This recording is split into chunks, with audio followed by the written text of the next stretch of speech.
The scripture reading this morning will be from Luke chapter 14, verses 10 through 11. But when you're invited, go and sit in the lowest place, so that when your host comes, he may say to you, "Friend, move up higher." Then you will be honored in the presence of all who sit at the table with you. For everyone who exalts himself will be humbled, and he who humbles himself will be exalted. Good morning, church. For the speaker, there we go. Today we want to look at having lunch with the Lord. But having lunch with the Lord when it's not always convenient, when it feels a little bit awkward. Sort of a humble meal. So when last did you find yourself at a banquet that you didn't feel comfortable at? You felt like something just doesn't look right, something doesn't feel right.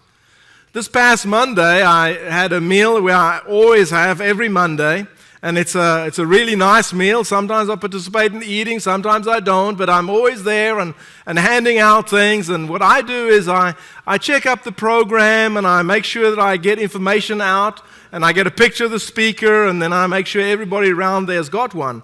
So I did the same for this week, and I went onto the site. I saw it was something like Northern Kentucky Aware or something like that. I saw a picture of the speaker, and I pasted it into the newsletter. Didn't think much about it because there were no red flags until I sat down and greeted the person and then looked around, and I looked at the podium, and there was a bottle of alcohol. Now, you have to understand my relationship with alcohol to fully comprehend how uncomfortable I felt in that room. I'm normally the table closest to the podium, so it was like just a feet away from me. And it's been 35 years since any of that stuff voluntarily went down my throat. Now, I did have surgery a few years ago, and they probably put me out. I'm not sure whether they fed me anything while I was out. But as best as I can know, if I've ever been in a place where that is around, I'm not around. I get up and I leave. And so because of my role and because of where I was, I just quietly sat down and took out my phone, and I graded 8 World Bible School exams while I was sitting there. And there was other things that I could do and contribute to that was nice. But I did feel humbled. I did feel like this is not a comfortable place. And so when you come and you are participating in the world, you're going to feel uncomfortable. There are going to be times that God is going to call you into an environment that you really don't feel at ease. Also, some of you might have come into this auditorium today and you might have felt uncomfortable around this meal. Now, here's the trick. If you don't feel humble eating a humble meal like we do every Sunday, you're okay. You're where you need to be. But if this humiliates you, if this causes you to be uncomfortable, I guarantee you the person who's going to work you over is going to be God. Today, as we look at Luke 15, we'll see Jesus does 3 things. First of all, as the people are busy gathering before the meal, he's going to humble some people.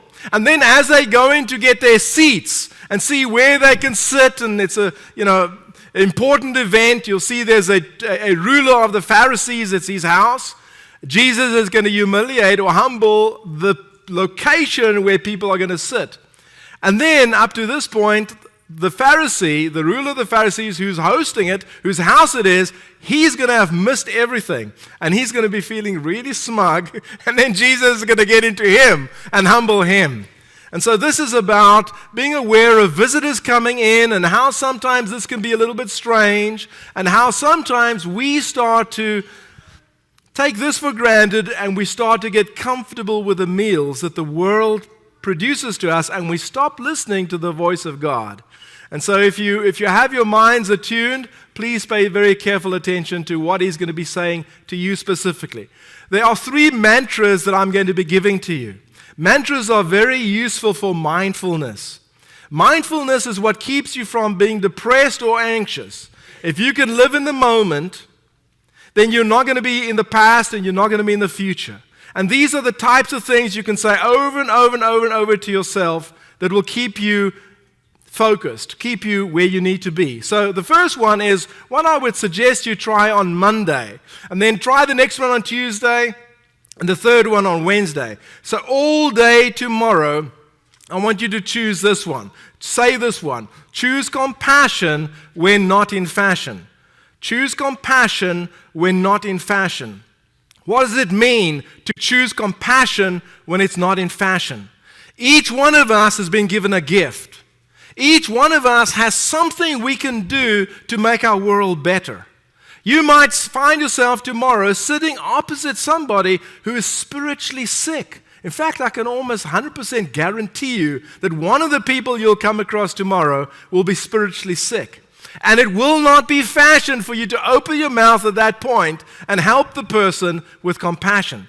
You might be a nurse or a nurse practitioner or a physical therapist. You might have some other kind of a medical field training where you are asked, because of who you are, to dispense medication or anything like that.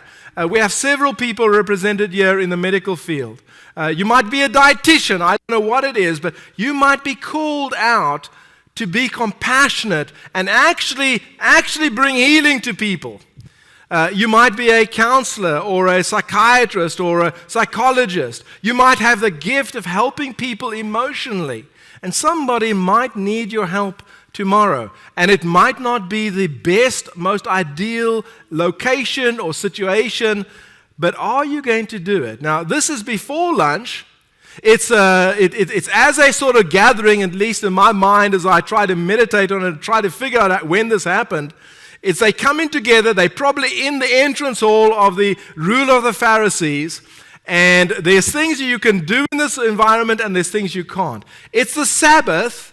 And according to their tradition, you do not show compassion on the Sabbath. You don't heal. You don't do anything that's going to help somebody. And so Jesus is going to work with them. So it's on the Sabbath when he went to dine at the house of a ruler of the Pharisees. That's where they are. They were what? Watching him carefully. Why are they watching him carefully? You see, they have a trap. And they're going to spring a trap on him. At least that's what I think. I don't think the next verse is coincidental. I don't think a guy with dropsy just happened to be there. I think they arranged it. And behold, there was a man before him who had dropsy.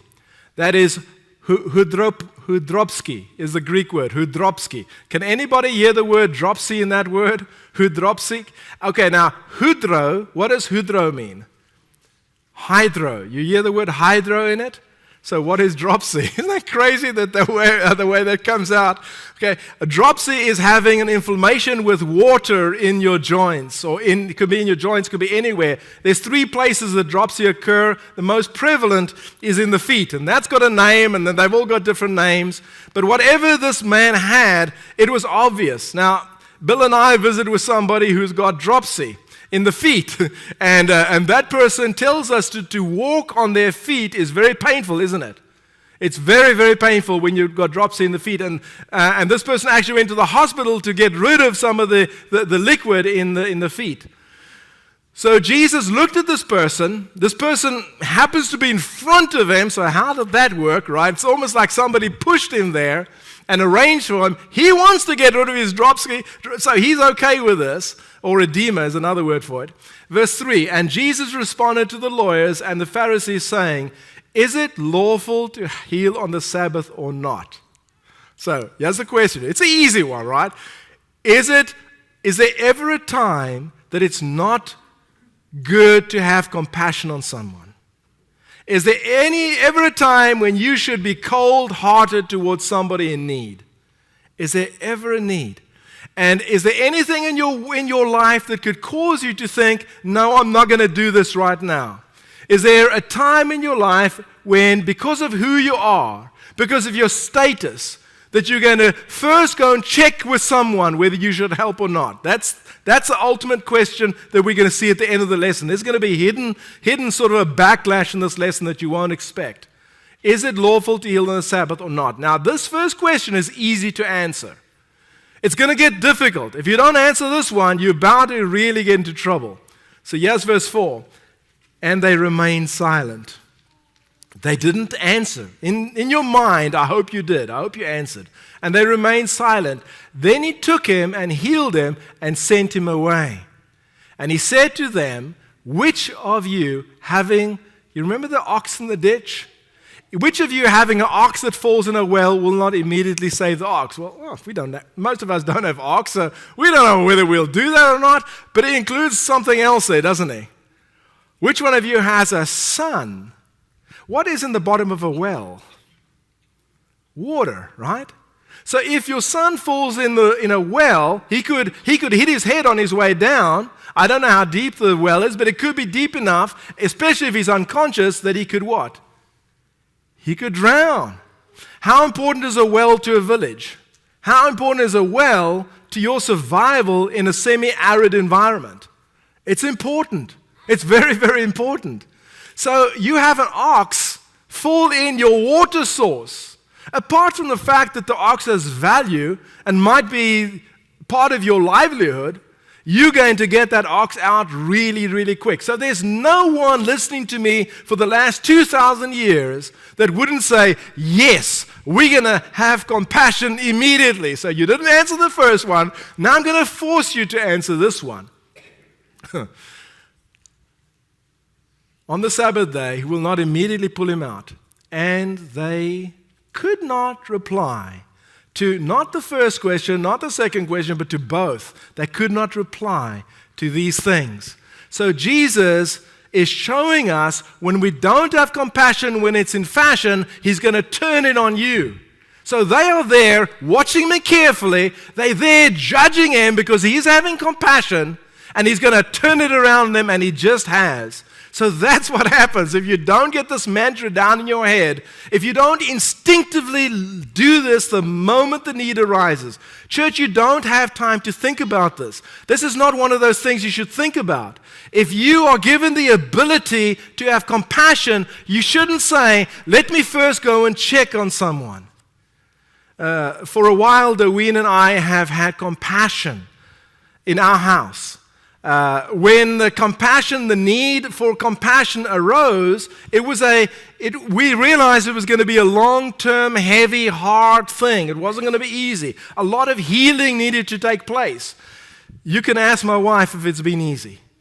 It's been tough. But ask her if we ever discussed it, if we ever talked about it, did we ever think, and this could be any situation that we're in, forever since we've been together. If there's somebody who needs compassion, we don't first go and check up. And that's where you need to understand what is going on here. It's instinctively you're going to be this person or you're not going to be this person. So what happened, and there's a picture of what dropsy or edema looks like. This girl is introducing this young girl. She's 17 years old. She's from Finland, and she's an exchange student. And she's been in the country for a month and a half. She's probably attending Ryle High in Boone County.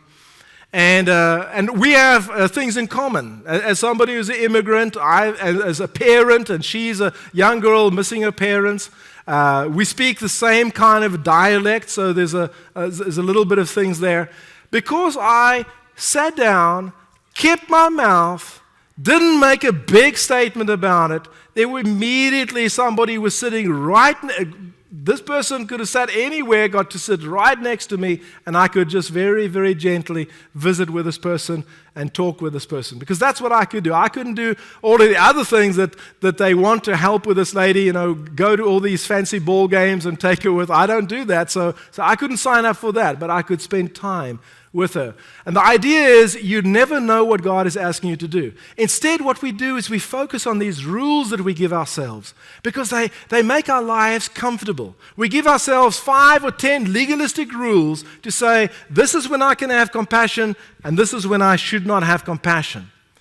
I've never known why playing cards was seen 20, 30 years ago as evil. Are you even aware of that? Some of you might be aware of it. You might have started playing cards just to rebel against that. But I went and researched it, and apparently this has been going on for about 400 years since the invention of playing cards. And those cards had meanings against things that are against the Bible. I won't tell you what those connections were. I've never heard them. They don't make sense to me. They're not logical.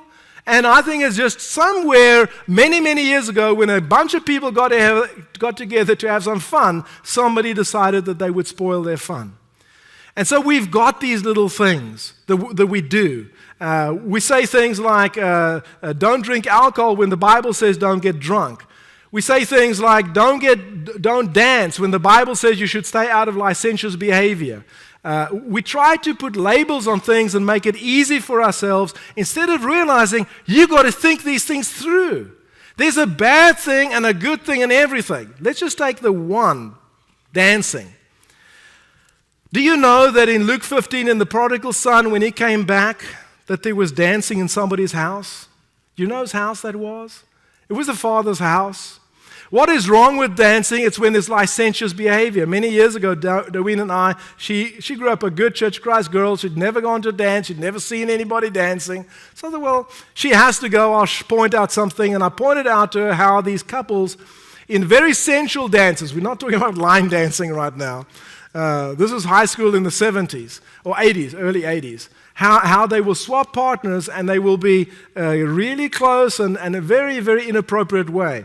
So there's good and bad on everything, and we need to think through things. Don't just slap a label on it. Because if you do, somewhere Jesus is going to embarrass you, and you're not going to like it, and you're going to eat humble pie. Well, let's go on to the next one.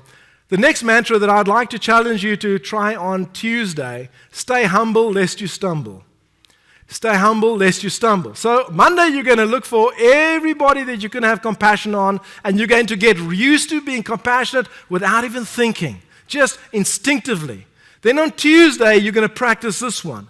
You're going to try to be humble in every situation you can, lest you stumble. So let's see how Jesus does this. Now, they're in the entrance hall, they've put Jesus to the test, he's turned the table on them, and now they're going for the seats. And they're trying to get the best seats. So how's this going to work out? Now he told a parable to those who were invited when he noticed how they chose the places of honor, saying to them, when you are invited by someone to a wedding feast, do not sit at the place of honor, lest someone more distinguished than you be invited by him.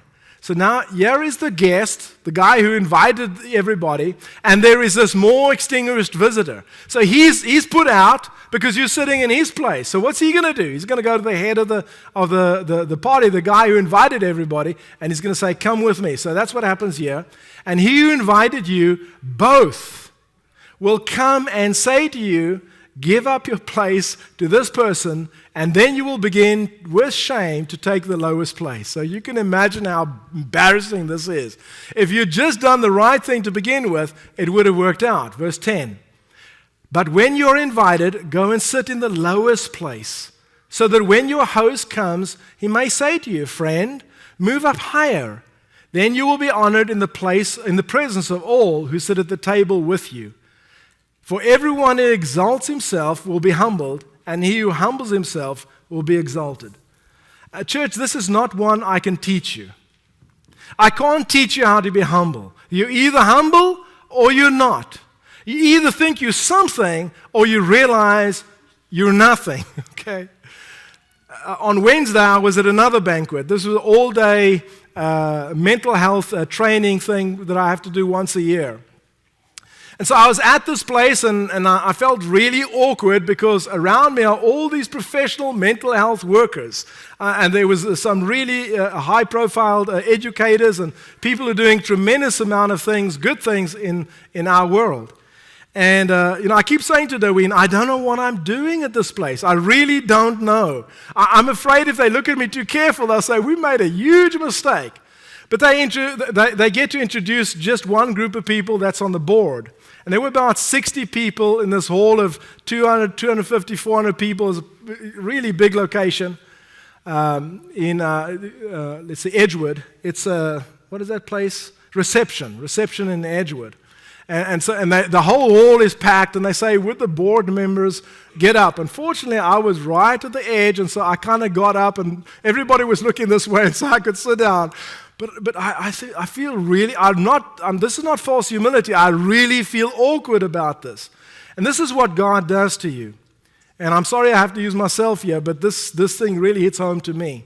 He will take you and I who are nothing, and He will put you in places where you can really impact lives of many people. Jesus came into this room. He was nothing. Everybody in that room just saw him as nothing. Water always sinks to the lowest point. And that's how Jesus found himself at that point. Very, very humbled. And they were looking at him, and he would turn on them. So look at how we can look at this and see this on a very visual way. This is something that happened a couple of years ago in our church building. Where would you be, or where would Jesus be in the food line? Would he be at the beginning of the food line or the end? Okay, some of you haven't chosen the beginning or the end. That's really, really, really bright. If you didn't choose the beginning or the end of the line, then you got where I think Jesus would be. See who's serving back there? We've got a couple of our ladies serving over there. I don't know who that is over there.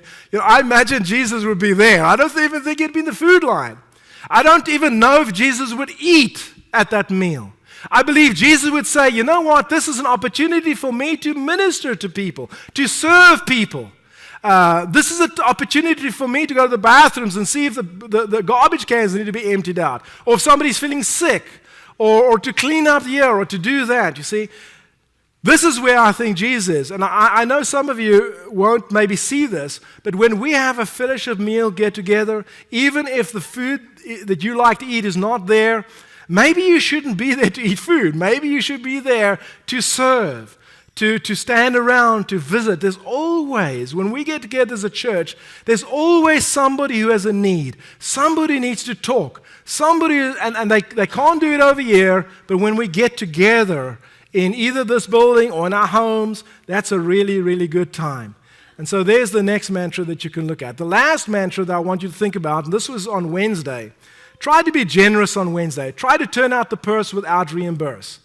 A burse is a purse. So I could have said, try to turn out the burse without reimburse, and you would get the idea a little bit better. But this is what happens here. He said also to the man who had invited him, when you give a dinner or a banquet, so he thinks he's gotten away with it, but he hasn't, do not invite your brothers and your cousins, Don't invite your brothers or your relatives or your rich neighbors, lest they invite you in return and you be repaid. I don't know what the etiquette is right now, but when we were growing up, David and I, in our home city, if somebody invited you over, that was key for you need to now invite us over. And I remember that so clearly. And, I would even remind my mom, well, they invited us, we need to invite them at some time. And so that's just a thing that people did.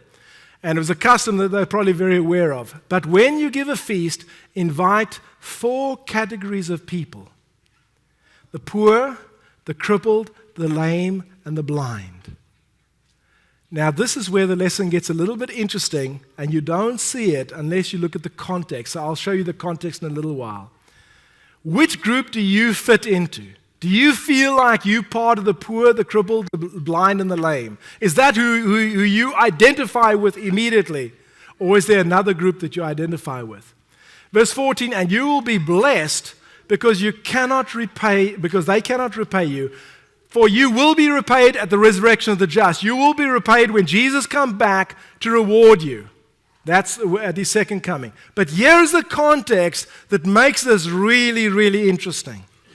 You see, this forces each one of us coming to have a humble lunch with Jesus to fit into 1 or 2 categories. So, Jesus says, he gives this parable, he says about this great banquet. Now, to me, the great banquet is the banquet that's going to take place in heaven. It's a banquet of those who are invited into the kingdom of God and those who don't make it. Come, for everything is now ready. Underlined words. All alike begin to make excuses. One says, I have real estate. I need to take care of my real estate. I need to go look at it. I can't come. Another one says, I have assets that I trade, that I buy and sell with. I've got oxen. Troy, I've got a parking lot full of cars. There, Troy gives me a thumbs up on that one. I need to go and look at my oxen and tend my oxen. Another one says, he's not even going to make an excuse. I'm not coming. I'm married. So, all 3 of these are people who are in this world, and they represent most of you sitting here today. Most of you either have a house or you have some kind of thing that you buy or sell with. It might even be your labor. It might even be you work for an airline, Jimmy, and that could be your trade. We've all got something, a skill or something that we can utilize, and we can call that priority. So our real estate can be priority. Our stuff we buy or sell, or our skills we can trade with. Or some of you are married, and you say, well, I need to go and check with my spouse first. How many times have you heard that? What would happen, Chris, if I come to your house and I say, Chris, I can't make it back to the building. I've had some of my brother's food. No, I mistake somebody else because his food's really good. But in any case, I can't make it back. Could I use your bathroom? And Chris, you say, well, let me check with my wife first. Go fail, boom, you're out. You missed it, right? So it's because of your priorities. And I'm talking about like a spiritual, a kingdom, a brother or sister has a need, and either you're going to have compassion or you're not. Either you're going to have priorities where you put God first and the people He sends your way and His church, or you're going to put something else first. So this is the way I do it. It's very simple. God's first, then my spouse, then my children if they're living with us, then my work, and then my studies, and then my hobbies. You get that? If you don't get that, God is going to challenge you on it. Because this is what you have to look at. You see, there's two categories of there. There's these ones in yellow, and there's the poor, the crippled, the blind, and the lame. And those are the two categories we have to choose from. So, which field of oxen... Which one do you associate with? The field oxen, the married? Yes, I have that, but I'm wise enough, Or you can say, yes, I have a field, I have oxen, and I have married, but they don't belong to me. I'm empty. I'm the least of all in the kingdom. Anything I have belongs to God, and I'm amazed that He's even blessed me with these. You get the difference? When we leave this world, we take nothing with it. When we're in this world, we should have nothing. We're nothing. We're so grateful. So grateful. Tom, I'm so grateful that I could reach out and hold Doreen's hand. I'm so grateful that she took my hand. This is a blessing. These are not things you take for granted. These are not things who make you who you are. You are nothing. And Christ is everything. And the priorities you make is based on the fact that you are poor, crippled, lame, or blind and lame. I got a call yesterday. Actually, it was a message. And when the message came, I said to Doreen, I think this is a hoax. This is not. And so she said, well, we'll test it. And so I tested it, and pretty soon I found out, no. This is real. This is somebody that Doreen and I had visited with about a year and a half ago. Somebody who has drifted away from the Lord's church, and the environment that we sat in wasn't 100% conducive. It was a nice meal going on, but one of the people at our table, he was getting really colorful, had gone and spoken to the bartender and one of the clients and almost got into a fisty fight, We said nothing. We just were Christians. We just were really nice. And we really, really, not falsely, but really appreciate the people we were visiting with, and so thankful and grateful that we could cross paths with them.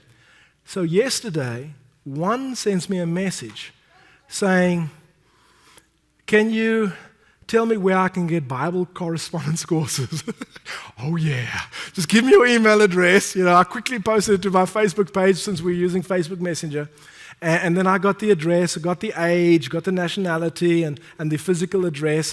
And within a few seconds, the person said, I've got it, and then said that I've had some health concerns. And then I said, we stream live, and we send Lord's Supper supplies to people who can't make it. And then this person said, there's a Church of Christ around the corner from me, and I'll be visiting there tomorrow. Isn't that great? Again, we were at a table, we were having a nice meal, and we weren't something that we are not. Because you know who we are? This is who we are. That's who we are. Now, if God's blessed us with that, it belongs to Him. And we're not going to make it part of who we are because it messes with our choices. We need to instinctively make a few choices. So here is the invitation. Christ has made you a new creature. You can be a new creature by being buried with Him, and then you cease to exist. But some of us became new creatures, and then we took on the old self again. And the old self has become really proud because, God really does bless Christians. He does. He blesses us humongously. And so then we forget who we really are, and we become something that we are not. And Chris, we forget to say, our Father who art in heaven, right? And we forget that we're children and that He's our God. And so the invitation today is to come forward, to be baptized, to be buried with Christ, so you can be a new creature. And that'll be the first stanza, and you'll see that immediately out the bat. But the second meaning is for those of you who have started to feel more comfortable with the oxen, the married, and the buy and trade and the real estate thing. If you feel more comfortable with that, realize you need to let it go. Let it go right now. Because if you're holding on to it, you can't hold on to Christ. It's so easy to get to Christ from when you are nothing. So whatever you have to give up, please commit to giving it up right now as together we stand and sing.